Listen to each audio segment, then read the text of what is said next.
sigurado pong may inspire kayo sa kwento ng isang softball coach na hindi lang sariling anak ang ginabayan, pati po ang kanyang mga kabarangay. Aba, kailangan natin yung kilalanin, my friend. Norin natin ito. Isang bagay ang itinuturo ng softball sa atin na anuman ang ibato ng buhay sa'yo, kailangan mong saluhin ito at i-enjoy ang laro. Paano pa kung isa kang coach ng mahigit 30 taon tulad ni Tatay Ofring na kaya kang gabayan sa paglalaro at sa buhay? Sa larong softball at baseball, walang kabuluhan ang pagiging mahusay o magaling kung walang dedikasyon, walang disiplina at walang determinasyon. Alamin ang larong softball mula sa matatag na coach dito sa Kwentong Kabarangay.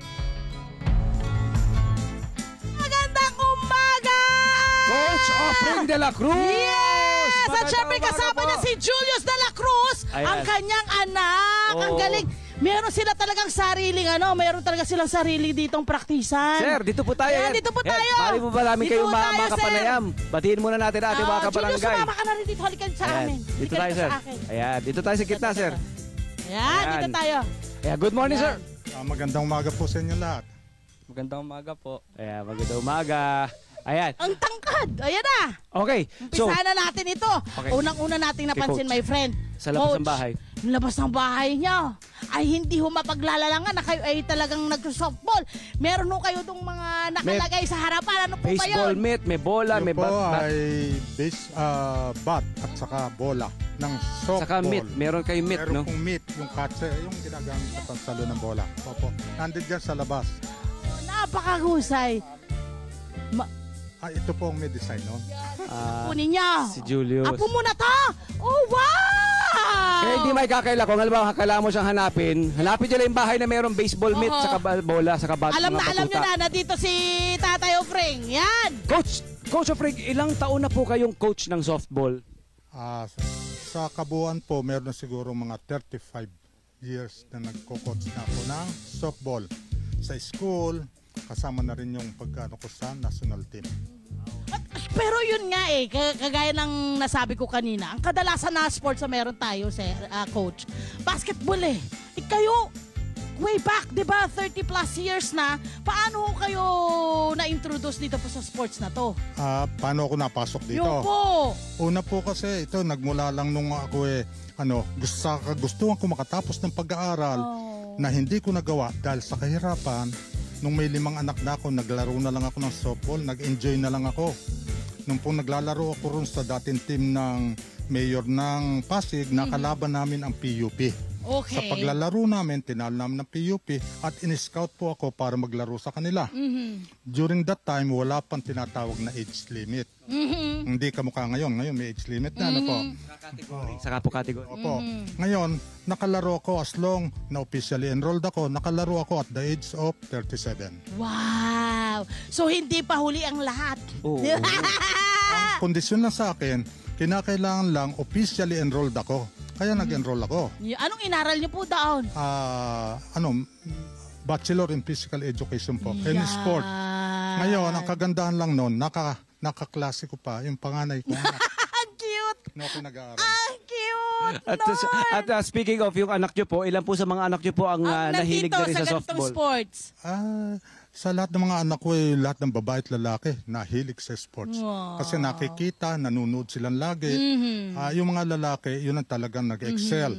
Yung mga babae, after ng pag-aaral nila, nagpatuloy na sa kanilang trabaho. Okay. At si Julius pong apo. Apo. Naipasa sa apo. Ayan. Ayan. O si Julius naman. Julius! Tanungin na natin ng kaunti si Julius kasi siya, medyo matagal-tagal ka na rin naglalaro. Mga ilang taon na? 7 years po. Kumusta ang paglalaro nito? At ito ba talaga ay na-in-love ka na lang? Or napilitan ka kasi lahat ng pamilya mo, yun ang ginagawa. Ano po, sa akin po, kumbaga nainganyo na ako kasi yun na yung passion ng pamilya namin Yun nga po, since yung lolo ko naglalaro, then yung mga tito ko, yung daddy ko, simula bata pa lang po ako, parang yun na yung nakalakihan ko. Siyempre, friend, sa atin, lalo na sa atin na hindi naman lagi tayong naglalaro ng softball at baseball, medyo nalilito tayo doon. Ano, Coach, kailangan naming malaman, anong kaibahan ng dalawang yon?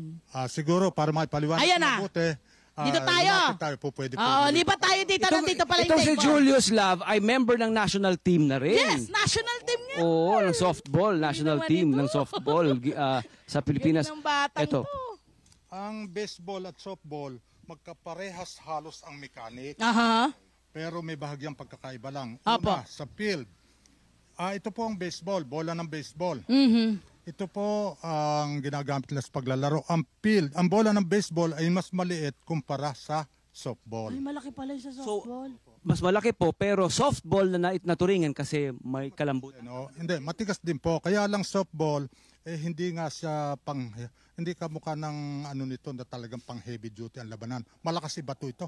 Malayo ang Mararating. range ng distansyang mararating. Yeah. Kaya pagdating sa field, mas malaki ang field ng baseball kaysa area ng softball. Yun yung para maka-home run ka, makagalon. Tatakbuhan natin. Ang distance between bases, ang bases home, first, second, and third base. Ang distance between bases sa softball ay 60 feet. Sa baseball ay 90 Oh, feet. wow, ang malaki. Ayun. Ang laki ng Okay. difference nga. Ngayon, ang bat na ginagamit... Magkaiba rin, ho? Magkaiba po. Ah, Since sa softball, since na malaki ang bola, ang ginagamit na bat ay mas maliit. bakit ho ganon? Ano ang doon? Ano ang science po doon? Kasi nga po lumaki na to, yung point of contact, halos parehas sila. No? Kung ang gagamitin dito ay itong baseball, malaki na ang bat, malaki pa ang bola, at pagdating dito ito naman, hindi parehas ang magiging distribution ng pagtuturo Lakas sa or kakayahan power. ng mga bata. Ah, Kaya pagka ang pinapalo yung maliit, malaki ang pampalo. yeah. Kapag ang pinapalo yung malaki, maliit ang bat. Yan. Opo. Okay. Galing. Pero hindi siya tumigil sa kanyang pagko-coach dahil hanggang ngayon, nagko-coach pa rin siya ng softball. Tama po Opo. ba, coach? Opo. Bakit Ako po, tinuloy-tuloy niyo 'yon? ako naman po hindi tumigil sa softball. Nag-resign lang ako nag-retire na pala ako sa national team dala nung nakapaglingkod na ako ng matagal na panahon. Totoo naman Opo. po. Maraming salamat sa inyong serbisyo. At Yun, saka yun. pangalawa, may mga kahalili nga ako. Nandito na umaalis man kami. Pinapila mo na. O, kayo naman. Pumapasok na yung at saka talaga makikita yung sariling kakayahan nila. Aha. Hindi isipin kaya nandoon ika yung lolo, hindi. Talagang sarili niyang sikap at kakayahan. Kaya Pinagpaguran kumbaga, Opo, coach, opo. Oo. Talagang at ano pa bang sasagutin ko? Yun din kasi ito, coach, ang Oo. alam ko, friend dito, 'di ba, sa Pandi, meron ditong mga rice fields. Oo. Pag daw Daming wide open spaces dito. yung space ng rice field, nawawala ng tanim, tsaka medyo tumitigas ng konti na 'yon eh. Doon daw ho kayo nagpapalaro.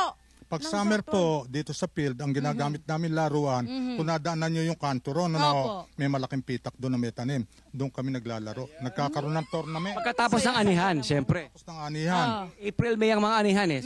Igagrass cutter yun, ipiprepare yung field, guguhitan. At pagkatapos, doon maglalaro ang mga bata. Yun. Tanungin natin si Julius, Julius kasi naman. syempre ang lolo niya ay talaga namang kumbaga pinagpipitagaan ng napakahusay sa field na ito. May pressure ba sa'yo? Kasi mula lolo hanggang tatay. Siyempre, nandun po yung pressure, siyempre, kasi yun nga po, yung lolo ko naging coach ng Philippine team, then yung father ko and mga tito ko naging member din ng Philippine team. Kumbaga sa akin, para sa akin ay kailangan ko rin gawin yung best ko para mag-excel dun sa sport na pinasok ng pamilya namin. Ano ang challenge na meron dito sa sports na to? Or ano yung mga paghihirap? Kasi again, ang lahat ng gusto mong maging eksperto ka, pinaghihirapan, hindi naman yan madali, diba? Gaano katagal ang training or hanggang ngayon pa, nagtitraining ka pa rin? Paano ang training mo? Everyday po ako nagte-training. Kailangan para ang mga atleta. Tsaka para- po, bago ko po ma-achieve yung ganito na maging member ng national team, grabe po yung hirap namin dito. Yun nga po, gumawa kami ng sarili namin trainingan, gawa po na nag-pandemic. Nung nag-pandemic po, Tuloy-tuloy. di ba bawal po lumabas? So yun po, dito, kumbaga yung pandemic po yung nakatulong sa akin para mag-excel ako mas lalo. Kasi po everyday po kami nagtitrain. Si friend, wala kang ibang gagawin. Oo, Anong ito gagawin mo? ka lang. Nakakaangka-angka. Nakalock in ka eh. Oo. Kailangan mong habulin yung yung skill na Sa kailangan bilang mong atleta, malaman. kailangan tuloy-tuloy ko ang training so you won't go soft. Tama. Kahit anong sinong atleta. Tama. Kailangan Ayan, tuloy-tuloy. syempre, tanong tayo sa lolo kasi mga lolo, mga soft yan. Sa mga apo. Oo. Possible sa mga anak, mas stricto siya. Or pareho po ba, gaano kayo ka-strict sa inyong pagtuturo sa inyong mga anak at sa apo? Sino ang mas soft ng konti? Actually po, sa pagtuturo ko sa aking mga anak, talagang medyo may kahigpitan ako. Tama naman. At sa apo ko naman, sinabi niyo pa. Tubo yun ng pakinabang, ayan na po. Pero, ang mahigpit naman sa kanya, yung anak ko. Ang siya naman naghihigpit sa kanya. Pero, yun ang gusto ko Opo, yung disiplina. Kaya nakikita namin na ano naman hindi kami nagpapabaya, hindi kami... Pero pagka nakikita namin merong konting pagkukulang right on the spot, nag-advise Tinutulungan kami. niyo po. Nag-advise kami. yes. Last na lang po, ito po ay ang naipasa nyo po sa mga kabataan dito sa barangay, sa inyong mga anak, sa Hindi inyong lang mga sa apo. pamilya. Ano pong malaking aral po bang naituro sa inyo ng softball na na-apply nyo po sa inyong buhay at sa mga kabarangay natin? Siguro po masasabi ko, ang softball ang buhay namin. Ang buhay ko, nakapagtapos ako ng pag-aaral dahil dito. Napagtapos ko ang lahat ng mga anak ko dahil dito. Nakatulong ako sa ilang mga kabarangay para maipasok sa ibig sabihin sa pag-aaral ng libre. At marami ang nakatapos sa kanila. Marami rin naman na na varsity player ang naging member ng national team. Kaya sabi ko, sapat na yon. Ngayon, ginagawa namin ito hindi sa ano paman, kundi payback lang. Yan. Wala kami rito kung wala itong larong softball. May buhay at pag-asa sa Correct. softball. O, ikaw naman, Julius. Ikayatin mo yung mga kabataan na i-try ito kasi, di ba, hindi pa to sobrang kilala sa Pilipinas. So sa lahat po, hinihikayat po namin kayo na maglaro ng softball and baseball. Kasi yun nga po sabi ni Lolo, yun nga po yung buhay namin, yun na yung tumulong sa amin. And we hope na matutulungan din kayo nito.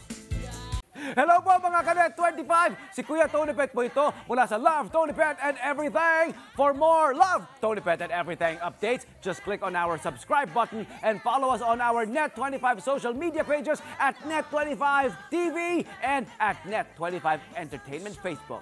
Magkita-kita po tayo!